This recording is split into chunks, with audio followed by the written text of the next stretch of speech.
नमस्कार। देश की बात में आप सभी का बंदन स्वागत। क्या महाकुंभ से देश की राजनीति के लिए कोई निर्णायक संदेश निकलेगा? बड़ा प्रश्न है, क्योंकि बृहत्तर हिंदू समाज का धार्मिक नेतृत्व, उसका जितना बड़ा जमावड़ा महाकुंभ में होता है, अन्यत्र कभी कहीं नहीं होता। देश भर से सनातन से जुड़े लाखों धर्माचार्य, अलग अलग मठों के प्रमुख, अलग अलग संप्रदायों के प्रमुख, आप कह सकते हैं कि हिंदू धर्म के, सनातन धर्म के धार्मिक नेतृत्व का यह सबसे बड़ा जुटान है। इतने साधु संत महंत, शंकराचार्य, मठाधीश, महामंडलेश्वर एक साथ कभी नहीं जुटते जितने महाकुंभ में जुटते हैं। और यह अवसर आता है 12 वर्ष में। 2013 में कुंभ हुआ था, फिर 25 में हो रहा है और इसके बाद 37 में होगा, 2037 में। 12 वर्ष का अंतराल होता है। अब आप सोचेंगे कि ये बात मैंने क्यों कही कि कुंभ से क्या भारत की राजनीति पर कोई निर्णायक पहल होगी? कुंभ राजनीति का मंच नहीं है। मैं आपको पीछे ले चलूंगा, 12 वर्ष पीछे, फ्लैशबैक में। सिनेमा में नहीं जाते, कहीं फ्लैशबैक में स्टोरी चलने लगती है। अगर मैं सही स्मरण कर रहा हूं तो शायद 5 फरवरी की तारीख थी 2013 में। कुंभ के मेला क्षेत्र में एक बृहद पंडाल था। उसमें करीब 12,000 से ज्यादा देश भर के हिंदू धर्माचार्य इकट्ठे थे। 12,000 से ज्यादा, सारे पदानुक्रम के धर्माचार्य, शंकराचार्य जी से लेकर और सामान्य दंडी स्वामी तक सब थे। शंख भी था, चिमटा भी था, डमरू भी था, त्रिशूल भी था, दंड भी था, सब था। और उसमें संतों ने अचानक से एक नारा दे दिया कि नरेंद्र मोदी हमारे अगले प्रधानमंत्री होंगे। उससे पहले तक नरेंद्र मोदी सार्वजनिक तौर पर किसी बड़े मंच से प्रधानमंत्री पद के उम्मीदवार घोषित नहीं किए गए थे। उस मंच पर मालूम उस समारोह में कौन कौन था? स्वर्गीय अशोक सिंघल थे, मोहन राव भागवत थे, मौजूदा सरसंघ चालक, भाजपा के पूर्व राष्ट्रीय संगठन महामंत्री रामलाल जी थे, उस समय के भाजपा के राष्ट्रीय अध्यक्ष राजनाथ सिंह थे, और प्रवीण तोगड़िया भी थे। इन सब लोगों के बीच में ये प्रस्ताव आ गया कि अगला प्रधानमंत्री पद का उम्मीदवार नरेंद्र मोदी होगा।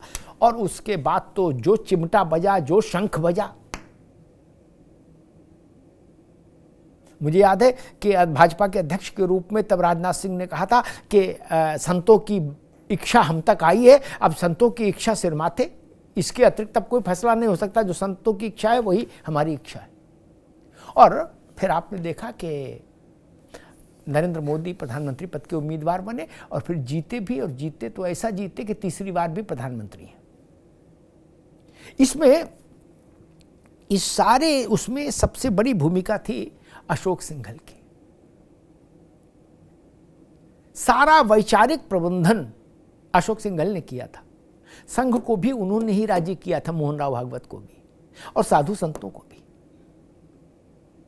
क्योंकि बड़ा मुश्किल काम है, इतनी शाखाओं में फैला है सनातन कि सबको एक किसी विषय पर एक साथ ला पाना बड़ा कठिन काम है, जो अशोक सिंघल ने किया। अब 12 वर्ष बाद फिर कुंभ लग रहा है 2025 के आरंभ में। पिछले कुंभ से भी बड़ा है महाकुंभ ये, आकार प्रकार सब में। देश भर से हिंदू धर्माचार्य इसमें जुट रहे हैं।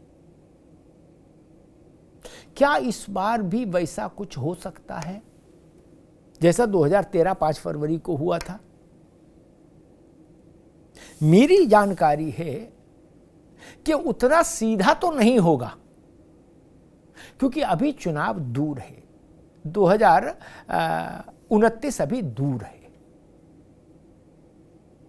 भाई अभी 24 में चुनाव हुआ ही है, 25 के आरंभ में महाकुंभ है, तो अभी तो 29 बहुत दूर है, 4 साल दूर है,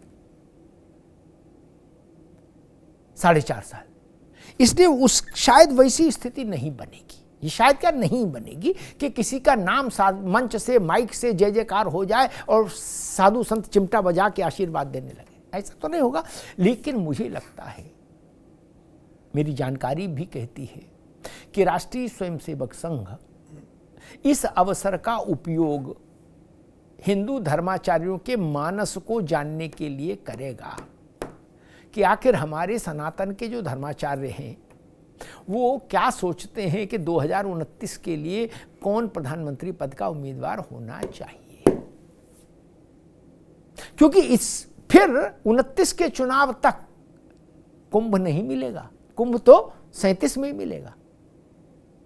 सोचिए, तब तक तो 2 चुनाव हो लेंगे, 29 वाला भी हो लेगा और 36 वाला भी हो लेगा, तब जाके कुंभ मिलेगा।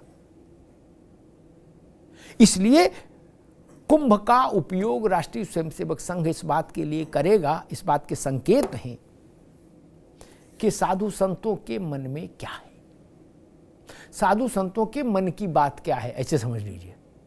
संघ उसको जानना चाहेगा। औपचारिक रूप से भी हो सकता है ये कार्यक्रम, अनौपचारिक रूप से तो होगा ही होगा। और संकेत इस बात के हैं कि जैसे साधु संतों ने 2013 को में प्रधानमंत्री के लिए नरेंद्र मोदी के नाम का उद्घोष कर दिया था बिना किसी किंतु परंतु के, वैसे ही इस बार साधु संतों की धर्माचार्यों की पहली पसंद के रूप में योगी आदित्यनाथ उभर रहे हैं। इसमें भी कोई किंतु परंतु नहीं है। 13 में जैसे बिना किसी किंतु परंतु के पहली पसंद नरेंद्र मोदी थे। मुझे याद है एक संत ने कहा था उस अवसर पर कि मैं गंगा स्नान कर रहा था, तो मैंने वहां मां गंगा से कहा कि हमको आगे का रास्ता दिखाओ, भारत का नेतृत्व तो किसके हाथ में जाना चाहिए। तो बोले मैंने नेत्र बंद किए तो मेरे सामने नरेंद्र मोदी का चेहरा आ गया। तो साधु संतों की लीला, उनकी अपनी शैली। तो वैसे जैसे 13 में सर्वसम्मत रूप से पसंद थे संत समाज की नरेंद्र भाई मोदी, वैसे ही इस वक्त की जो स्थिति है,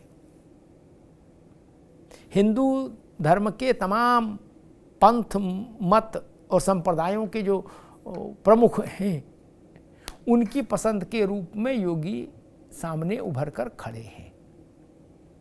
अब मोहर लगेगी तो घोषणा होगी कि नहीं होगी, क्योंकि घोषणा की अभी शायद जरूरत भी नहीं, 4 साल का समय बहुत होता है।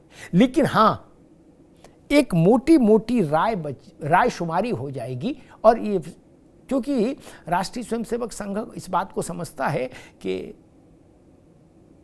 देश के हिंदू धर्माचार्यों को विश्वास में लेना आवश्यक है और उनकी सहमति के साथ चलना ही राजनीतिक तौर पर फायदेमंद है। 13 में भाजपा और संघ दोनों ने देखा, संतों ने नरेंद्र मोदी को अपना उम्मीदवार स्वीकार कर लिया तो विजय सरलता से, सहजता से, भव्य रूप से मिल गई। वैसे ही भाजपा की कोशिश है, संघ की कोशिश है कि 2029 के लिए भी कौन चेहरा हो भविष्य का, इस पर एक मोटी राय संतों की आ जाए, ताकि संघ और भाजपा दोनों को यह पता रहे कि किस व्यक्ति को आगे करके हमको चलना है शेष 4 साल में। हालांकि संघ के काम करने की शैली थोड़ी सी अलग है बाकी संगठनों के मुकाबले। वो सहज पके सो मीठा होए के रूप में काम करते हैं। ढोल लगाड़े वाली संस्कृति उनमें नहीं, लेकिन दूरदर्शी हैं और बहुत समय रहते वो किसी चीज का बीजारोपण कर देते हैं, फिर उसमें खाद पानी देते रहते हैं, फिर आगे चल के वो चीज डेवलप हो जाती है।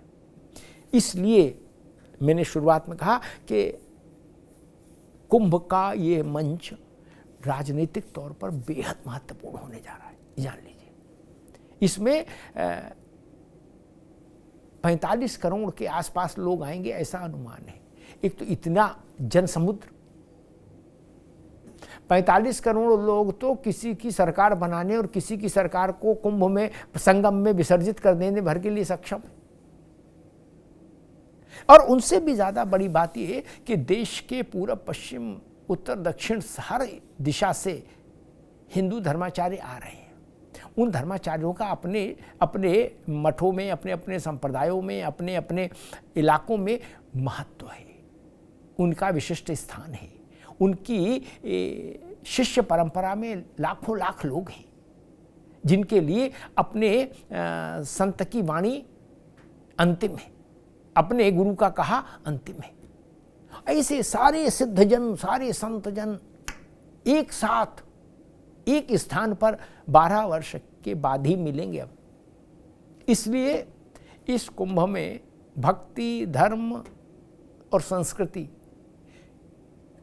इनके साथ साथ राजनीतिक संदर्भ पर में भी निगाह रखिए कि हो सकता है कुंभ की धरती से, कुंभ के मंच से भारत के राजनीतिक भविष्य का सबसे बड़ा संदेश आ जाए।